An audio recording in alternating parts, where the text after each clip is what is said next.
ಇದೆ. ಎಲ್ಲ ಸ್ಕೀಮ್ಸ್ಗಳ ಬಗ್ಗೆ ಅವರಿಗೆ ಅರಿವು ಮೂಡಿಸಬೇಕು, ಅದರ ಸೌಲಭ್ಯವನ್ನ ಪಡಿಬೇಕು ಅಂತ ಅಂತ ಅದು ಅವರ ದಾನ ಧರ್ಮ ಮಾಡೋದಲ್ಲ, ಅದು ಚಾರಿಟಿ ಅಲ್ಲ, but it is a duty of the authorities, ಅದು ಡ್ಯೂಟಿ ಆಫ್ ದ ಸ್ಟೇಟ್. ಅದು ಏನು ಕೇವಲ ಅವ್ರೇನು ನಮ್ಗೆ ಅಸೈನ್ ಮಾಡ್ತಾ ಇಲ್ಲ, ಅದು ಅವ್ರ ಕರ್ತವ್ಯವಾಗಿದೆ.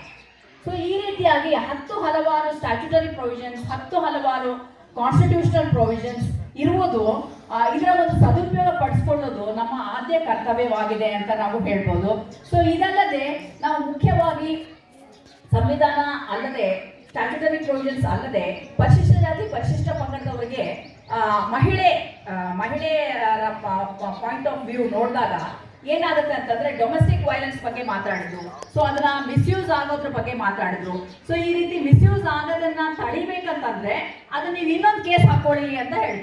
ಸೊ ಇನ್ನೊಂದು ಕೇಸ್ ಹಾಕೊಂಡ್ರಂತಂದ್ರೆ ಲೈಫಲ್ಲಿ ಹಾಸ್ಪಿಟಲ್ ಮೆಟ್ಲು ಹತ್ತಬಾರ್ದು, ಕೋರ್ಟ್ ಮೆಟ್ಲು ಹತ್ತಬಾರ್ದು ಅನ್ನೋ ಕಾನ್ಸೆಪ್ಟ್ಸ್ ಇದೆ. ಸೊ ಅವ್ರದ್ದು ಒಂದು ಪ್ರಾಬ್ಲಮ್ ಸಾಲ್ವ್ ಆಗೋಷ್ಟೊತ್ತಿಗೆ ಇನ್ನೊಂದು ಪ್ರಾಬ್ಲಮ್, ಫೈನಾನ್ಷಿಯಲ್ ಪ್ರಾಬ್ಲಮ್ ಆಗುತ್ತೆ. ಸೊ ಈ ರೀತಿಯಾದ ಎಲ್ಲ ಸಮಸ್ಯೆಗಳ ಹುಟ್ಟು ಹಾಕೋದ್ಕಿಂತ ನಿವಾರಣೆ ಮಾಡಿಕೊಳ್ಳುವುದು ಅತಿ ಅವಶ್ಯಕವಾಗಿದೆ ಅಂತಾನೆ ನಾವು ಹೇಳ್ಬೋದು.